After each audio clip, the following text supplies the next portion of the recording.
we have to really escalate the noise we make so that we'll be heard.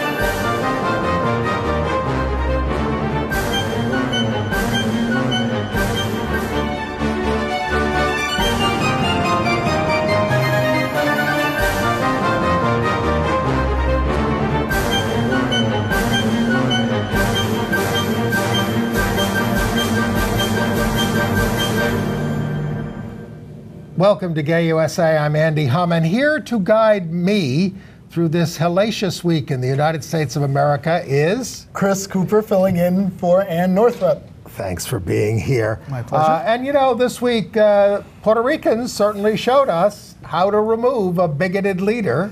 Harvey Milk Terminal opened at San Francisco Airport to honor one of our heroes. That's great. Now, we want you to, be watching your screens midway through the show because we're going to show you some photos and ask, can you help solve the mystery of the 1957 gay wedding photos? Nobody knows who they are. My future husband, Canadian Prime Minister Justin Trudeau, dropped into a gay bar in Vancouver unannounced and made a big splash. Well. But the UK Prime Minister Boris Johnson's cabinet includes 0 LGBT ministers. A Florida man with HIV was sentenced to 10 years because he was deemed, quote, a danger to the community. And a gay artist has set the record for the #1 song in the USA, I'm Gonna Ride Till I Can't No More. Old Town Road by Lil Nas X. All right, we're going to talk about all that. And by the way, I hope our free speech viewers understand we do have a new schedule from them. We premiere, these times are Eastern on Fridays at 8 o'clock, and they repeat the show at midnight Eastern time. And then on Sundays, we're on at 7 a.m., 2 p.m., and 7 p.m. But you can always watch us online at www.gayusatv.org. What a week. I mean, what did I read about this week? Before we even get to Trump, I read about the deforestation of the Amazon rainforest under Bolsonaro that is accelerating, and the melting of the Greenland ice sheet accelerating. So I'm feeling vulnerable. Don't be like my sister. What does she say? My sister gets on Facebook and posts, I've come to terms with just managing my extinction gracefully, and I'm like, well, no, you don't give up. You keep fighting. We do. We're here. That's why we're here, and that's why you're watching, because you do want to fight and resist. But again, a very dispiriting week. I mean, look. Trump's been a racist from the get-go. He's been a racist forever. Well, and he's not the first racist American president, not even in modern history. 12 of them owned slaves. Modern history, the tape that just came out of Reagan and Nixon. Right. So let's tell that story. Ronald Reagan, if you watch this show, was a monster who let HIV get out of control for 6 years before even talking about it. And now 35 million people are infected and 35 million have already died. Thank you, Ronald Reagan. Monster. But this was in 1971, and the United Nations had just voted to let Red China, that's what they used to call the People's Republic of China, into the UN and to expel Taiwan. So Reagan is the governor of California. And is talking to then President Nixon. And I believe the exact term was, those monkeys from the African countries voted him in. Yes, and damn them. And to which Nixon gives a hearty laugh. Then he says, and they're still uncomfortable wearing shoes. And Nixon gives out a hearty laugh over that. Right. Well, Nixon said terrible racist and anti-Semitic and homophobic things on those tapes. He was an awful, awful person. So this is nothing new. And we got rid of him. Well, the racism is nothing new, but it's being deployed more forcefully than we've seen lately. Look, I mean, I hate to have this new monster, affect mood, but it's dispiriting to live in this country. not just because of him, but to know that virtually no Republican will speak up to oppose him on any of this, and that he's got this, 40% base that will never leave him. And in fact, this is why they like him. Well, but I think it's also important for us to know this, because what it means is the poisons are rising to the surface. They're no longer what we're facing. Can the genie ever be put back in the bottle? I don't know if you want to put it back in the bottle. I would like to suppress a lot of it, and people go back. People go back to being nice to each other, even if there's some crap underneath the system. People should know you should not express yourself this way. True. You hope that they're healed and that they have genuinely good feelings, but. And look, why is he going after Elijah Cummings? Because Elijah Cummings has put subpoenas out for Ivanka and Jared for their shenanigans. So a Quinnipiac poll says 51% of you think he's a racist, but 60% of you don't want impeachment. But I have to wonder what the other 49% have been looking at that they don't see it. Well, a lot of people who are racist don't like to think of themselves that way. True. Speaking for my own people, the white people, we all have to grapple with, internalized racism that we were, not that I would say I was brought up with, but that was just there in society and that we had to unlearn. It's not like I heard it at home. My parents would never tolerate that kind of thing. Anyway.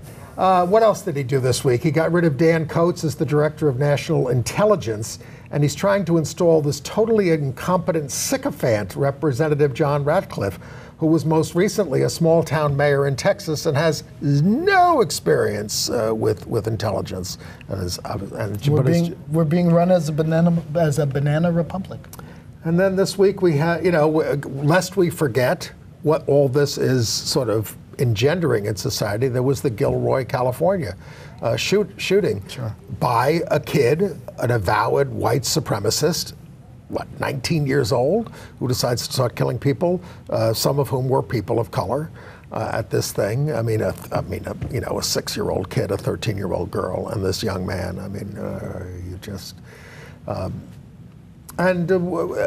When we taped last week, the Mueller hearings had not finished. We had heard the morning in front of the House Judiciary Committee. Did you watch it with Adam Schiff? I did watch it, yes. And I thought that was better. I don't know that it brought anything new to light, but I think the Democrats did a very good job of making their case and making their points, based on the report. So I thought that was effective. But the Republicans just kind of grandstand. I don't know that it changed shifted anyone's opinion. Well, Jerry Nadler, who was head of our Congress, yours too? No. Congressman Jerry Nadler, who represents the west side of Manhattan and parts of Brooklyn, who's head of the House Judiciary Committee. He has basically let it be known he really wants to do an impeachment inquiry. And I think that's the only way they're going to get at this stuff. That's the reason for doing it. To me, it doesn't matter. Well, of course it matters, but it doesn't matter that the Senate is not going to convict him. This is a way of getting all the evidence out. And I don't mean just, whatever happened with Russia and the election. I mean everything, all the criminality of this administration. I think he should. I think he should be impeached just for what he did this week on race. So while we're talking about ways to get rid of him, what is your takeaway from the Democratic debate, which at this time we've only seen the first half of the second debate? We saw the first 10. Yes, this was the white people edition. I was going to say we saw the white group. There were how many people of color in the other one? 3 or more? No, 4. There's Cory Booker, Kamala Harris, Julian Castro, and Andrew Yang. Oh, Andrew Yang as well. Right, 4.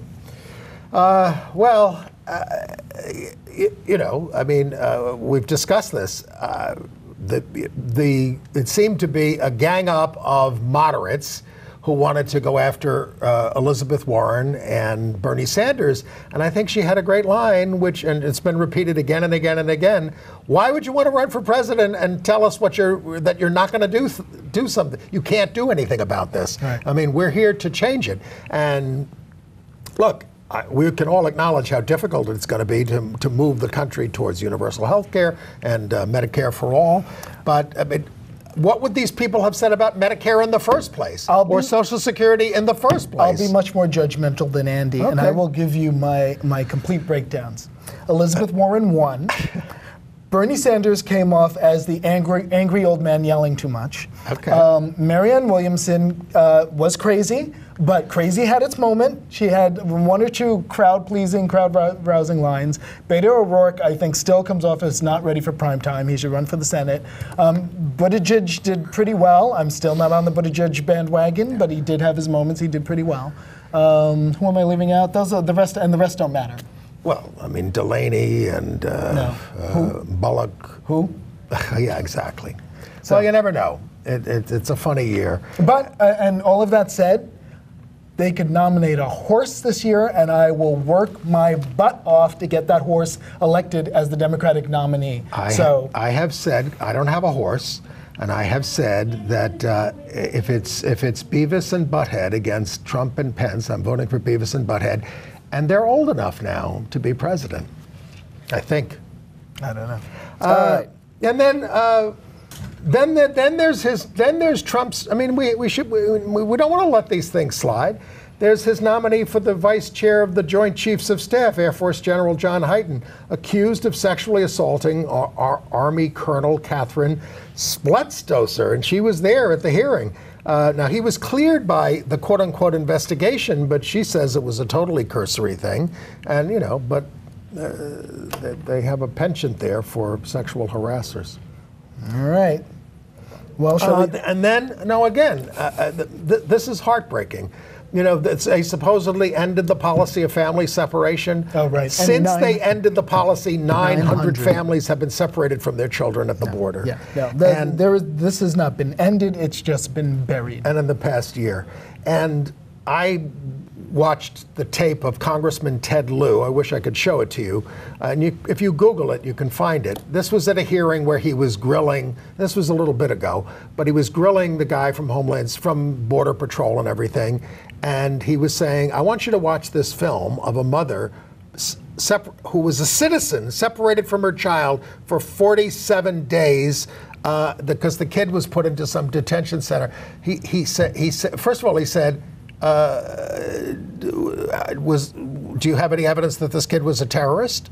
And the guy goes, well, I don't have all the facts. Do you have any information that any 3-year-old is a terrorist? Let me put it that way. And he didn't say it well. He said it very quietly. And then he shows the film of the little boy being reunited with the mother. And the little boy is like just wants to get away from his mother, doesn't want his mother to touch him, obviously felt abandoned and is going to feel this way for the rest of his life. And this is what we are doing to these kids at the border. I don't know. I mean, I watched the end of Years and Years, the HBO series, where people finally rebel against this kind of fascism and do something about it.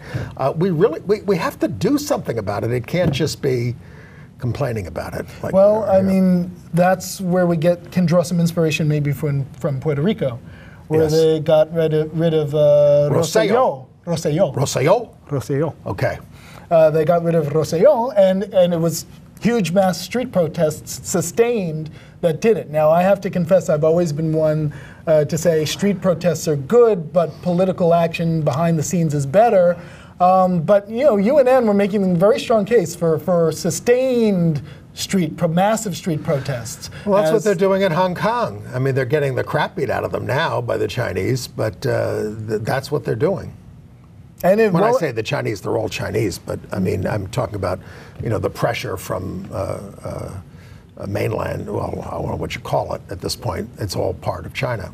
Well, it worked in Puerto Rico. The question is what comes next down there. But the question is, could we ever pull something like that off here against Trump? And why don't you think? I mean, certainly all the, you know, millions of people turned out for the women's marches for the last 2 years, but we don't sustain it, and elections aren't going to fix this. I think it would take some kind of trigger, and he's done so much already, and none of it has been sufficient trigger to generate that kind of sustained protest. Yeah. the most inspiring protest I've seen or heard about, I wasn't here, I was in California at the time, unfortunately, was when he first tried to institute the Muslim ban. Yes. And everyone spontaneously shut down Went JFK. to the airports. That was amazing. Wish I'd been here. But you know, nothing else has acted like a trigger like that to get sustained protest. And I don't know. And what is it? What is it in the American character that it's not like we don't fight. We had a civil war in this country. We're complacent. We are anesthetized through television, through a plethora of cable channels, through video games. But we do feel these things. Your sister feels these things. We do feel these things. I think the vast majority of people are anesthetized.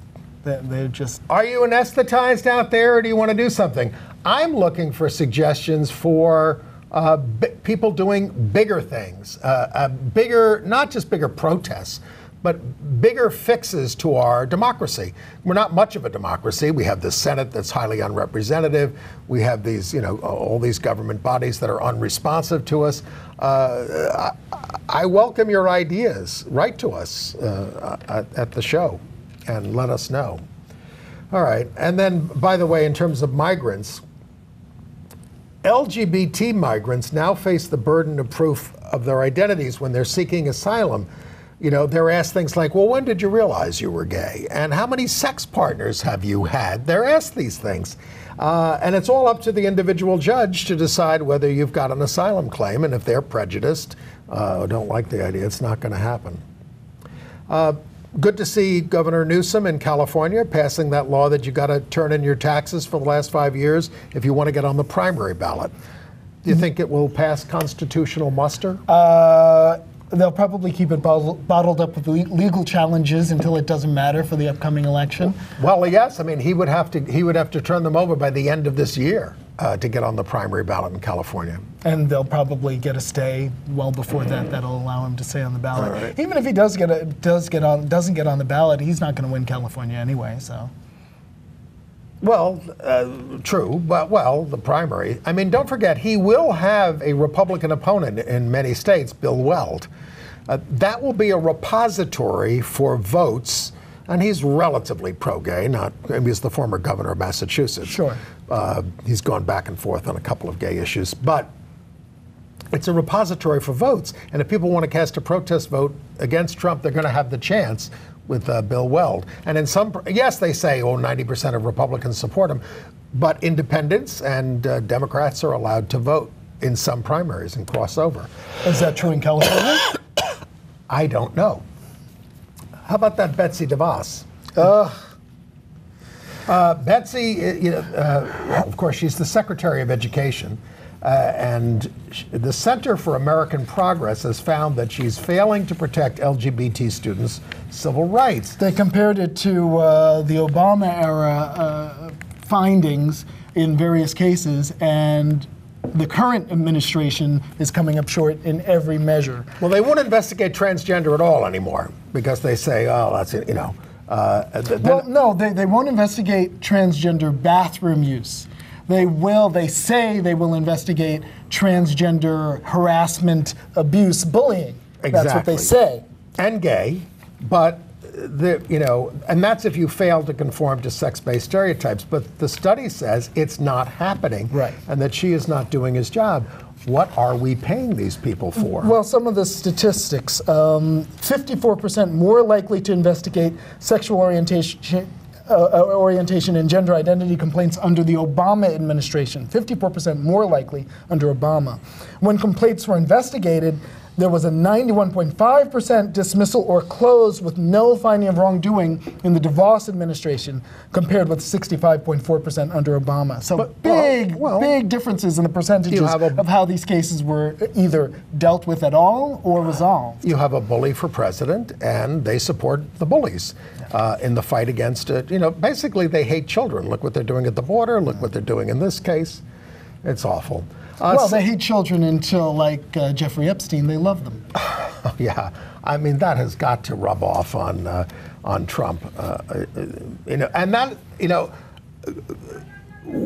going with underage, people is the one thing that seems to be able to sink you in this country. That's what happened to Roy Moore, who was running again, but that's what sank him in Alabama and got a Democrat elected. So you're saying that might be the trigger for Trump? I think it's the kind of thing. I will not predict anything as the trigger for Trump. If they prove that he was having sex with Epstein's underage girls, I mean, you don't think that will I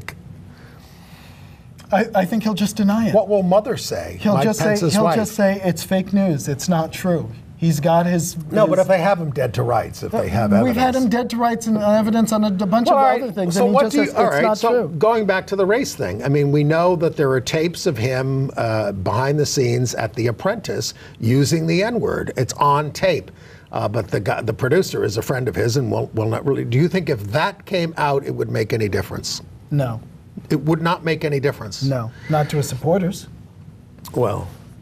I did read a story that says that with the changing demographics, that 90% of the increase in the American population is among people of color. 90% of the increase in population. Sure. And so that the 2020... This is part of the demographic that's going to change America into a majority country. So. But the 2020 election the electorate will be different from the 2016 electorate.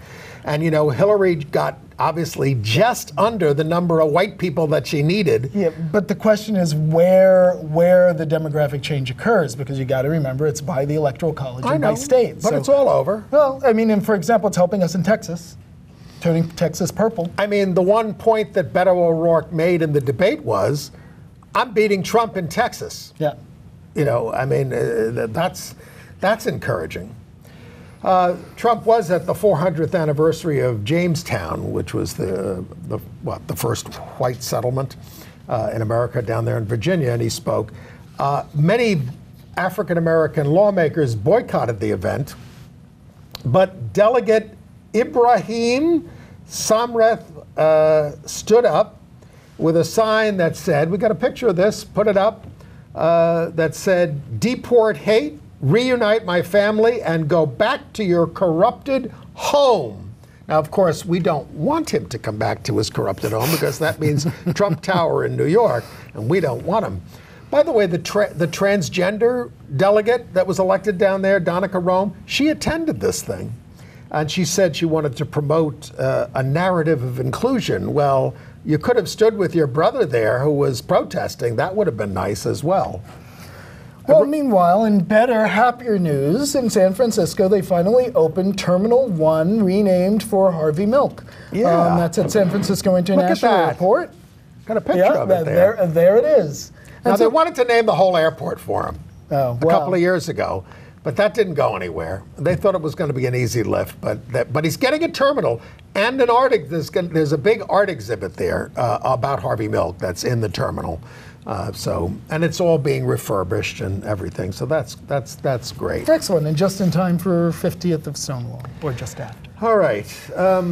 What else? Another thing in the Trump administration is what they're doing, separating people with HIV from their families at the border. And this was acknowledged at a hearing, and now they're trying to walk it back, but it hasn't stopped. It was for their own safety, quote unquote, wasn't it? Yeah. That was the justification. Yeah, well, no, but they said it's a communicable disease, so we have to do this. Right, and exactly. This is ridiculous. Exactly. And by the way, Utah wanted to expand Medicaid, to help their people. And the Trump administration said no, that you can't. They wanted to make it a more generous program. Lovely. All right. Okay, but the U.S. House did do something good this week. I mean, you don't read too much about these things because they're one-house bills, but this passed overwhelmingly, something called the Pride Act, to give same-sex couples a refund on taxes when inequality was built into the system before, in the days of DOMA, when our marriages weren't recognized. And an estimated $67 million in taxes was taken out that shouldn't have been taken out. I hope those of you who benefit from this will consider giving back to the movement that won it for all of us. Well, while we're talking about Congress, there's a Republican in Virginia's 5th District who officiated at the same-sex wedding of some friends of his. A very conservative gay couple. Yes, I know. Campaign workers. I actually wanted to say to them, what are you doing? Why are you working for these people? But that's not the point of the story. No. The point of the story is that the Virginia GOP tried to censure this guy, Representative Denver Riggleman, for having officiated a same-sex marriage because it goes against the Republican national platform. They were not successful, and a couple of people, I know, shocking, a couple of people in the Republican Party held this up as proof of how inclusive they are. Oh, to which I said, well, thank you for the proper response. They said the motion was out of order. Yeah, that's how they killed it. Well, basically. Yeah. All right. We told you about, in New York, the death of a transgender inmate in Rikers Island, Laylene Polcano, 27 years old. We do have a picture, who died on June 7th in Rikers Island. An autopsy has revealed that what happened is she had an epileptic seizure, and she was in isolation. You know, she was in segregated, punitive segregation. And the doctor should not have allowed her to be assigned to a cell in segregation because of her medical condition. She'd already spent time in the infirmary, and she died there because she couldn't raise $500 bail. By the way, I've told you about the Abel Cedeno case. I'm not going to go into all the details now. This is the kid in the Bronx, bullied gay teen. He was convicted of manslaughter and assault in this fight that he had in the classroom with a knife, but we are trying for youthful offender status for him, and we're asking people to sign a petition to go to the judge. So you say we, who is the we?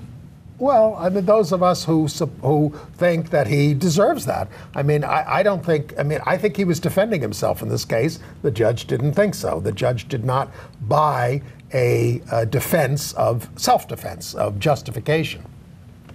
He brought a knife to school. You're not supposed to have a knife in school, but he was charged by two guys, you know, who jumped from the back of the room to the front, even when seeing the knife, still charged him. And at that, you know, if he was in Florida and you had a stand your ground law, I mean, he could have done anything. I'm not saying. Well, not if he's black. Well, he was Latino. The victims in this case were African American, but it was a fight, and he was, you know, he was, you know, look, he had no experience carrying a knife. He didn't know what to do with it, so he just went like this, and then ended up killing one kid, and the other kid got sliced up.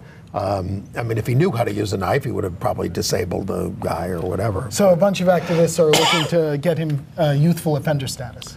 Well, I mean, you know, he was 18. He has no criminal record. I don't think he's a threat to anyone.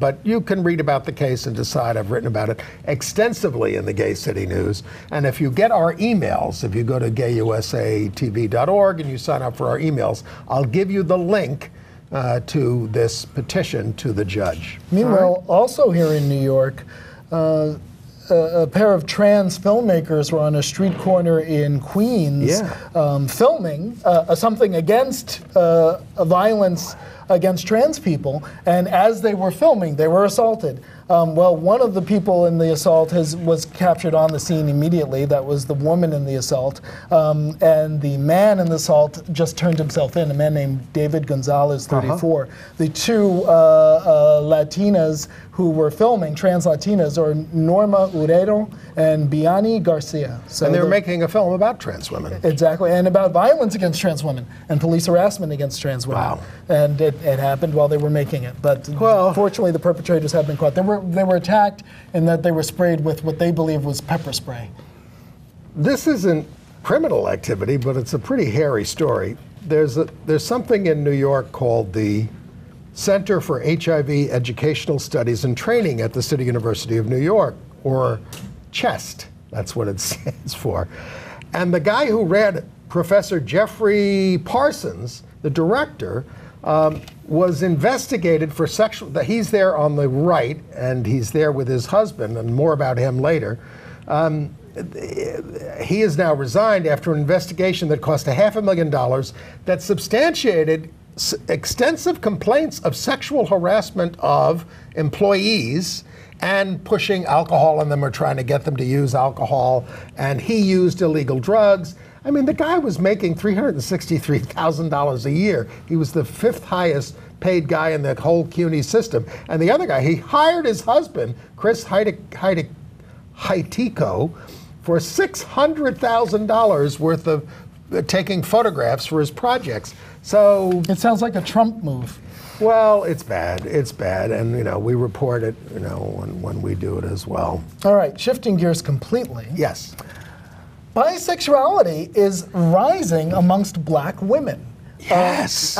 It's fascinating. What is going on? Well, that's a very good question. But 23% of black women ages 18 to 34 now identify as bisexual. Say that again. 23%, almost 1 in 4 black women in the 18 to 34 age group identify as bisexual. And that's 3 times as many of those women as just 10 years ago. So what happened in the last 10 years? Excellent question. You would Is it Janelle Monáe? What is it?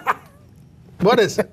Come on. Well, one theory was, incarceration rates of black men. But that's been high forever. Exactly. That has not increased over the last 10 years, and they've seen this number spike over a 10-year period. So they're really a little bit at a loss as to explain what's going on. Maybe it's a matter of identification rather than an actual change. Because of the success of the movement and it's penetrating to, all levels of society and everything. But what's interesting is that it is particularly high amongst black women more than white women. Well, yes, the overall rate of identification of LGBT people has not changed much in the last and to the extent years. It has changed, it's because of this group. Yes. It's like they're skewing our numbers in a good way. Well, but you also read about young people around the world, especially high school students. It's almost like half don't identify as completely straight. Right. The young are very interesting. Well, that's all. They're not like us. Well, but they still don't like it in the Catholic Church. We've told you, Indianapolis seems to be the hotbed of firing gay people from school. So we told you a while ago about the gay guidance counselor at Roncalli High School. Well, which one? There's 2. You remember who Roncalli was? No. That was Pope John the 23rd from when I was a kid. Anyway, his name was Roncalli. I don't know why they call it. Why don't they call it John the 23rd High School? Anyway, this teacher, Lynn Starkey, is suing for getting fired for her sexual orientation. She had worked there for 40 years, and she filed a complaint with the federal EEOC, which does take such complaints. Well, the question is whether the federal EEOC will continue to advocate on our side. The reason why she got called out all of a sudden after 40 years is because she married her partner, and a parishioner brought that notice of a marriage to the local priest, and then that set off the chain of events. Now, she is the second guidance counselor in this Roncalli High School to face the same problem. Shelley Fitzgerald is the other one.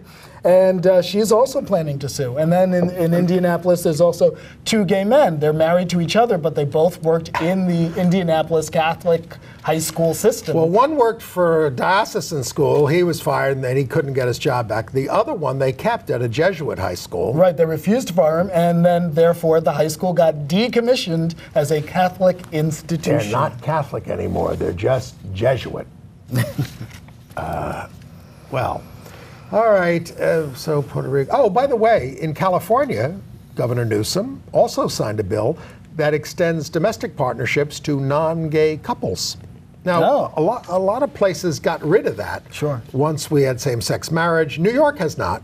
And I think it's like 70% of the domestic partners in the city of New York are non-gay. Well, those of you who may be considering domestic partnership, keep in mind that federal tax law does not look kindly on it relative to marriage, where your benefits are not taxed if you're married, if you're getting health benefits for your married partner. Domestic partnership benefits are taxed if you get them for your partner. So that's right. Keep that in mind. I will keep that in mind.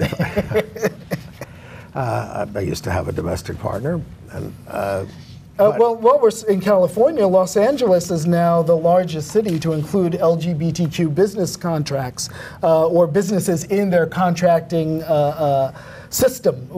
In other words, there's a procurement system where there's some special consideration sometimes given to minority-owned businesses, for either owned by women and they're the first. or owned by minorities. They're not the first, but they're the largest now. Oh. They're the largest municipality to do it. Now that may change. Does that mean we don't do it in New York? We don't do it in New York. We do not include LGBT-owned businesses now, but we are maybe moving towards that, as may Chicago, which would knock Los Angeles off. And they have a lesbian mayor. And we have a gay Speaker of the Council. We do. Other municipalities that do the same thing include Orlando, Nashville, Baltimore, Seattle, Columbus, Ohio, Philadelphia, and Newark and Hoboken, New Jersey. That's great. Yep. Okay. Are you ready for some? You have some other national news? No, go ahead. Go ahead. No. Well, Philadelphia, they are getting rid of 13 police officers who posted on Facebook their violent thoughts coupled with racist and homophobic statements. Very hard to get rid of misbehaving police officers. What did they say? Can I speak freely for a second? Yes, always. This is, in fact, some of this is going out on free speech TV. I get very frustrated when I see on the news all the hand wringing and the hand waving about people splashing cops with water, which is apparently this thing that's going on now a little bit in New York. It's not rampant. And they've made it into a high crime and misdemeanor. They're like determined to catch these people and round them up and lock them up for splashing cops with water. Meanwhile, a cop who used an illegal chokehold to choke a black man to death, where it was caught on camera, is still working on the police force and getting a paycheck. In fact, more money than he ever made before. And Mayor de Blasio can't seem to bring himself to, fire the guy. But the real problem is cops being splashed with water. Anyway, yes, these cops are going. All 13 of these police officers in Philadelphia. All right. What about now? Let's talk about the couple that got married in 1957. Oh, this is an interesting Get that story. picture up and leave it up. This is an interesting we want you to pay attention to this photo. So take a good look and see if you can identify these men, because it looks like Victor Mature. I've seen the other guy from another angle, and he looks like Ethan Hawke. But it can't be. It's 1957. They'd be in their 80s or 90s. But what happened? Well, so in 1957, they apparently had a same-sex secret wedding. In Philadelphia. You say a secret wedding? There were a lot of people at this party. Well, but they had the blinds drawn. So did they? Yes, so that people couldn't see. But why do we have these photos? Because they were dropped off to be developed at this North Philly area photo mat. Drugstore. And the person running it said, "These are indecent. I will not develop. I'm confiscating them. I will not develop them." Homosexuality in 1957. It's during the whole Lavender Scare So era. why did they resurface? Because this same drugstore had this policy of never getting rid of any photos, and that any photos that were confiscated, employees could do whatever they wanted with. Wait a minute. I think it's my father. Well, I mean, seriously. Here's what. That's not my father, but I don't think. But here's the thing. Somebody could see these pictures and say, that was my father, because in those days, gay men and lesbians mostly married people of the other sex, whatever else they did behind the scenes, secretly. Now, certainly people led gay lives, had gay partners, had committed relationships, but somebody may find out that a parent or an uncle or whatever was this gay person. Well, so now more than 60 years later, they're trying to figure out who these two men are. They'd be in their 80s or 90s, yeah. And the people doing it are filmmakers, 3 filmmakers, I think 2 producers and a writer, and they may actually make a documentary about the search for who these guys are and what it reveals about our history. Right. So. It's a well. If you saw them and recognized them or think you have a lead, hey, email Andy and tell him. He'll pass it on. Grandpa, are you sitting down? I think I have your wedding photos. All right. Are we ready for some international We news? better. We got a lot of international news. Okay. All right, so you may have heard about Poland and Bialystok. And I don't know if I'm pronouncing any of this Polish stuff correctly, so please forgive me if I'm Bialystok, not. that's a character in that. Well, then it must be right, if that's how you pronounce it. But Max anyway, Bialystok. in Bialystok, Poland, they tried to have a gay pride parade. About a couple of hundred people showed up. They were met by thousands of right-wing counter-protesters of all ages, including families gathered who threw fireworks, brick stones, rotting fruit from balconies. The cops came and had to tear gas everyone to try to break up the violence. But they've been revved up by the bigoted Catholic Church of Poland, and they've been revved up by the government, which is trying to hold on to power and is by using us as the boogeyman. Right. Exactly. But they did arrest 30 people there, and then there was a demonstration in Warsaw of 1,000 people. And one also, I think, in Bialystok of a couple of hundred people, expressing their support for the gay community. Brendan Fay was over there, the New York was he really? Irish gay activist. He has this relationship with Poland going way back. Wow. All right. But in better news, Prime Minister Justin Trudeau stopped for a beer at the Fountainhead Pub. Got a picture of this? Put it up there. It's a gay bar. He did this on Monday when they were kicking off Gay Pride Week. Why is this news? Because it's the first time, apparently, that a prime minister, a sitting prime minister, has gone to a gay bar. In New York, we used to take politicians around to the gay bars when they were running for office, and that's the way they could meet the gay constituency. And once I was taking around a guy named Judge Bruce Wright. You've heard of Keith Wright, but this was his father. He was a famous judge. Turn him loose, Bruce, they used to call him. He was a fantastic guy. You don't know Bruce Wright? Mm-hmm. And but when we brought him into the bars and we said, we'd like you to meet the judge, gay people panicked, like they were going to get locked up or something. And then we're walking along the street with these Gays for Bruce Wright flyers, and these women go, well, we're straight. What are we supposed to do? And he said, in that case, you should vote a straight Democratic ticket. He was very clever. He was a poet as well. So Justin Trudeau, but in other Canadian news, did you read about this? The Vancouver Pride Society won't permit the Vancouver Public Library to march in the Pride Parade because it allowed a speaker that this group called transphobic and anti-sex worker Megan Murphy to book space for an event there. So the Coalition Against Trans Antagonism demanded a new rental policy at the library, and they weren't satisfied with what the library came up with. They cited the British Columbia Human Rights law code that says public institutions have a moral obligation to protect people from discriminatory speech. We have a First Amendment in this country. I'm not fond of this Megan Murphy character, but... You know what it reminds me of? It reminds me of the Center, when the Center kicked out some pro-Palestinian group. Queers Against Israeli Apartheid. And at the insistence of some major donors. And, this cuts both ways. Right. I don't know that this is the route you want to go. We have been, we have been the victims of this. Look, we're going to talk later about a rock group in Lebanon that can't perform because they're gay.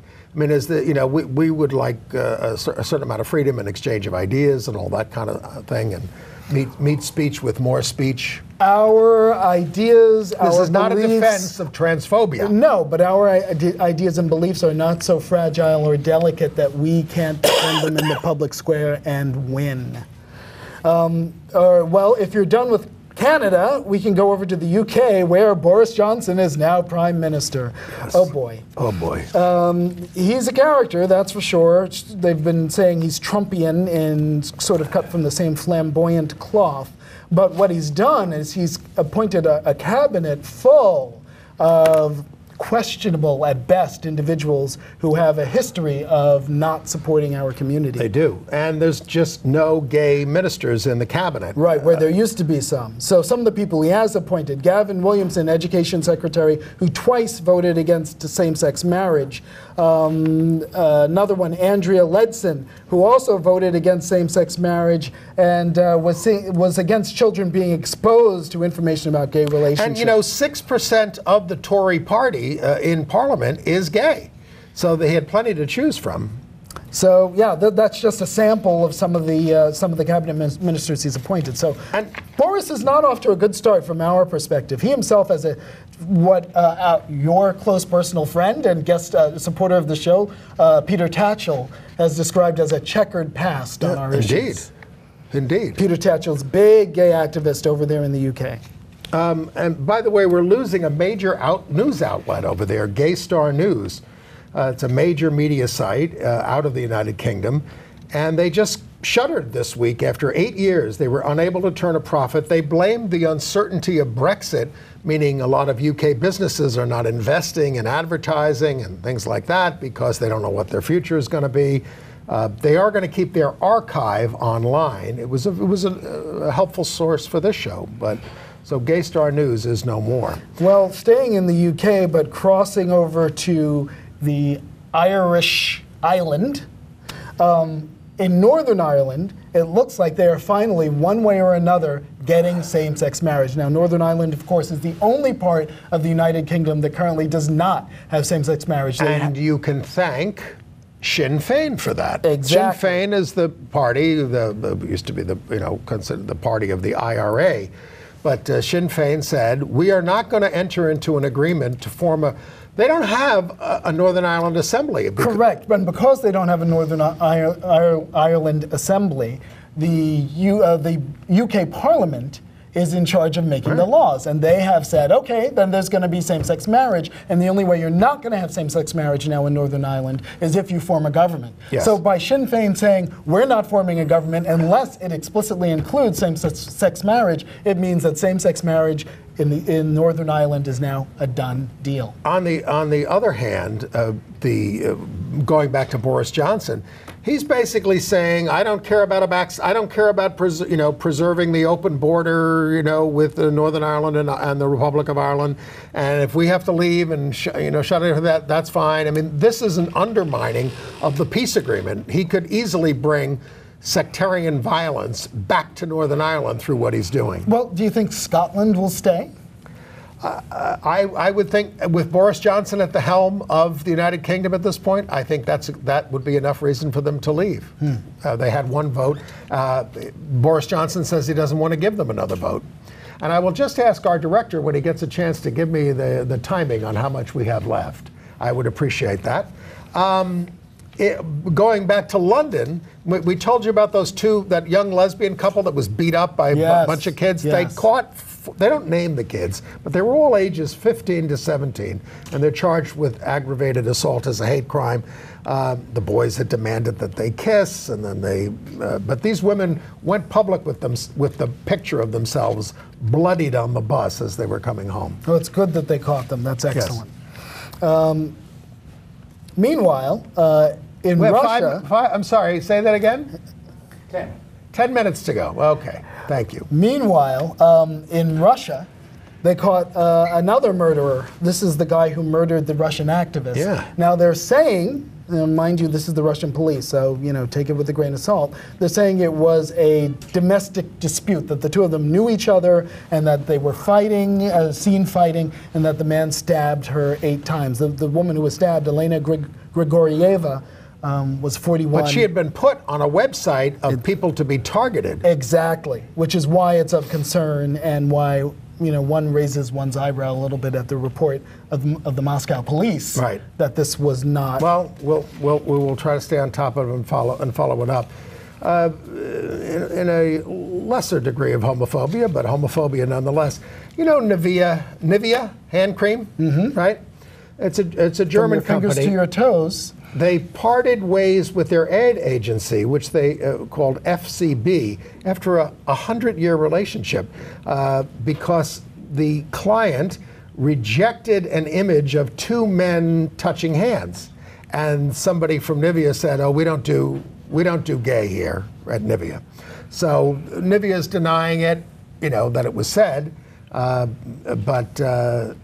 well, there goes that. And they said these allegations do not reflect our values. If they've had them for 100 years, it must be the ad company that came up with your fingers to your toes. You've got just one set of permanent clothes. We told you that the U.S. National Security Panel wanted China to get rid of Grindr. They wanted Grindr to come back because they're worried about security concerns. Sure, but they've lifted that. Yeah, they've backed down, and so now they're the Kunlun, the Chinese owners of Grindr, are looking to put it up for sale. Yeah. All right. Meanwhile, there's some question whether Germany is really safe for LGBTQ travelers. The Berlin travel guide Spartacus, which used to be very well known, I don't know in this internet era how much people use it these days, but they've downgraded Germany as a destination for LGBTQ travelers because of violence. 382 attacks on queer people in 2018, 58 more than in the previous year. Of course, that still is a better than in the United States because they have guaranteed national protections that we don't have here in the States. Even Kenya does things the United States doesn't do. Their census is going to include male, female, and intersex citizens. It's the first country in Africa to collect such data. That's huge in Africa. It is. South Africa includes intersex people in their anti-discrimination law. But, right. And Hong Kong, which, despite all the troubles, same-sex couples are now entitled to joint tax assessment. It's time to hopscotch some islands. Okay. Island hopping. All right. We'll begin in Bermuda, where a gentleman named Tony Brannan has set up Crowd Justice. It's a campaign to crowdfund to raise money to finance the fight in Bermuda to keep same-sex marriage. Now, to recap a little bit in Bermuda, their high court said you must have same-sex marriage. Then the government pushed through a law that said no civil partnerships. Then the court said, actually, the parts that said a higher court said that the higher above the high court. They said that no, actually, the parts that got rid of same-sex marriage are illegal. The government appealed. They put a stay on that. So it's been back and forth in Bermuda. Now it goes to the Privy Council in the UK. I feel like I'm in an Elizabethan drama. But one of the most disheartening things about Bermuda is one of the few cases, the other being California, where a government rescinded same-sex marriage after it had already been in effect. Staying in the islands, Jamaica is being sued for marriage equality under that Inter-American Council on Human Rights ruling. And same thing in Barbados, where a trans woman, Alexa Hoffman, has challenged Sections 9 and 12 of the Sexual Offenses Act under the IACHR, the Inter-American St. Commission Vincent and the Grenadines are being sued over their ban on gay sex, no less marriage. Following on the heels of Jason Jones' successful challenge in Trinidad and Tobago, my ancestral homeland, and a similar challenge filed in Dominica. So the Caribbean, slowly but surely, is being dragged into the rest of the modern day with the rest of the Americas. And we thought Lebanon was a relative oasis in the Middle East. It's the home country of the rock band Mashru Leila, fronted by the out gay Hamed Sino. There's a picture of them. But their August 9th concert in Lebanon has been in a coastal town called Byblos. They performed there 11 times, but there was a lot of pressure from so-called Christian groups and a threat of violence, and the government is refusing to protect them. And they've been banned, of course, in Egypt and other places, but not in their hometown. Back in the Americas, in the Yucatan, Mexico, they are still fighting that. It's almost like block-to-block battle for same-sex marriage in Mexico, where it's state-to-state, block-to-block. They're going to force in Yucatan a gay marriage vote for a third time. So it's a perilous world, and Tinder has a new security feature that's going to help you protect LGBT users who travel to countries that criminalize same-sex acts. And it's going to, it'll hide your location if you want to, so you're less vulnerable. It won't I think it takes down your profile automatically or something unless you override it. Tinder says they're going to protect you. In Taiwan, did we talk about how boys can wear skirts now in Taiwan's gender-neutral school uniform policy? Well, this is at Bangkeo Senior High School, and they had a whole week where male teachers and male students wore skirts to blast gender stereotypes. Terrific. All right. In Japan, the Federation of Bar Associations is demanding that they bring in marriage equality immediately. And in India, they are hesitating, or they have deferred action on the nomination of an openly gay judge to their collegium. So yes, they've legalized same-sex marriage, decriminalized, I misspoke. They have decriminalized homosexuality. They have not legalized same-sex marriage. But they're not sure if they're ready for an openly gay judge. And they have 31 judges on their high court. Caster Semenya, you've read about the runner, the woman runner, once again ordered to lower her testosterone levels artificially if she wants to compete with other women. Meanwhile, if I can find it, there is a New Zealand weightlifter. Here she is, Laurel Hubbard, who is causing quite a stir even now, weeks after her competition and her win. Trans woman competing in weightlifting with other women. And I have to be absolutely honest, I'm not sure how I feel about this. Well, you have to think about it. Yeah, there's got to be a way to make this fair and still be inclusive of everyone. But if you were, as someone who works out, if you were a man and then you transition, you're still going to have physiological advantages as a former man in the competition over any woman you compete against. And yet, there was the trans man, right, who was a wrestler who had been a girl, but was forced by their high school to compete with other girls and was beating all of them because he lived as a boy now. So where do we go with all this? Yeah. All right.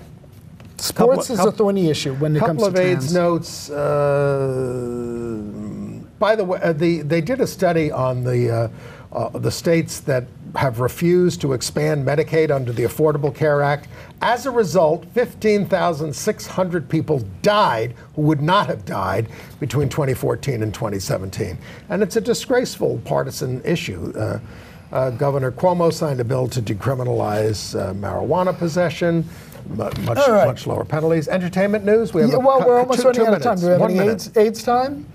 Well, most important of all is we talk about Lil Nas X, yes, who has now been at the top of Billboard's 100 chart, Hot 100 chart, for 17 consecutive weeks, a new all-time record that is fantabulous, that the gays have taken the record. And it's all because he came out.